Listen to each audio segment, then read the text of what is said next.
দাড়ি যে হচ্ছে আপনার, তবে এতে করে কি কি সমস্যা হচ্ছে? কখন দাড়িগুলো চুলগুলো বড় হয়, কিভাবে কাটেন? দাড়িটা এই 3 মাস হলে এত বড় বড় হয়ে যায়, এত বড় বড় হয়ে যায়, তখন আমি কিচ্ছু খাইতে হয় না, পানি পর্যন্ত না, এখানে ঠেকা ধরে আমার জীবন মানে যাবো যাবো ভাব।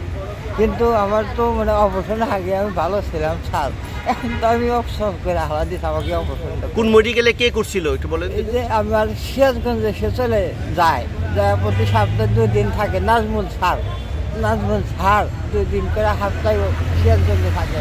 তার কাছে আমি গেছিলাম যে স্যার আমাদের যে এই জিনিসটা বাড়াইছে, আমি তো কিছু খাইতে পারি না, জিনিসটার ব্যবস্থা কী করা যায়।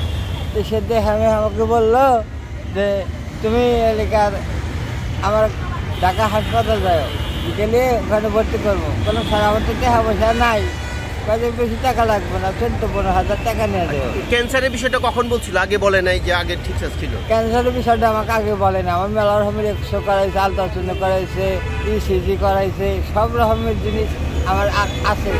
এবং কি অপারেশন যে করবে, কীভাবে করবে, যে তোমার চাপা ফেলে দেবো, তোমার এলাকার দাঁত থাকবে না, তুমি চোখে দেখবে না, এগুলো আমাকে কিচ্ছু বলে নাই। তুমি দুর্বল হয়ে যাবা, হাত পা 5 মিনিট বাদে ক্যান করবো, কাজ জিনজিন করবো, এই মাসে জিনজিন করবো, তুমি কিচ্ছু শুনতে পারবে না।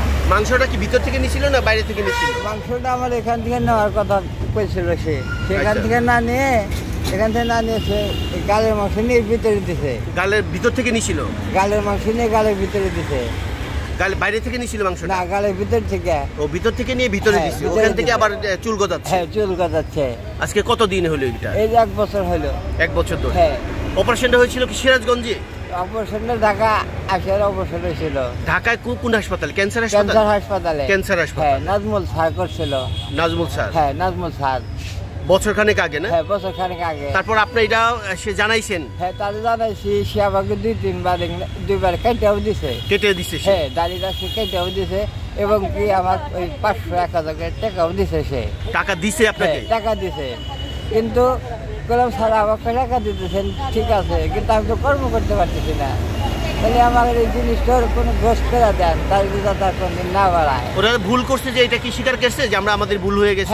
হ্যাঁ, ভুল স্বীকার করছে। আমার বড় আপা আসলো, তার কাছে স্বীকার করছে, আমার গার্জেন সাইডে আসলো, তার কাছে ভুল স্বীকার করছে যে আপা অপছন্দ করে আমাদের ভুল হয়ে গেছে।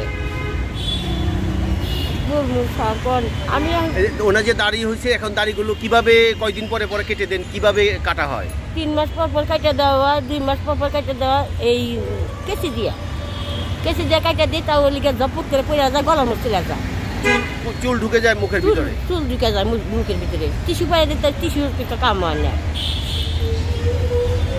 কানে শুনে না, চোখে দেখেন না, কর্ম করতে পারে না, একটা ছেলে নাই, 2টা মেয়ে বিয়া দিছি, খুব কষ্ট, ওষুধ প্রতিদিন 300। দাবিটা কি? আমি ন্যায্য বিচার চাই, আমাকে সুস্থতা হতে করে দেখ, নাহলে কোনো কর্মের পথ দেখে সে দেখ, তাহলে আমি জীবনটা যাপন করতে পারবো।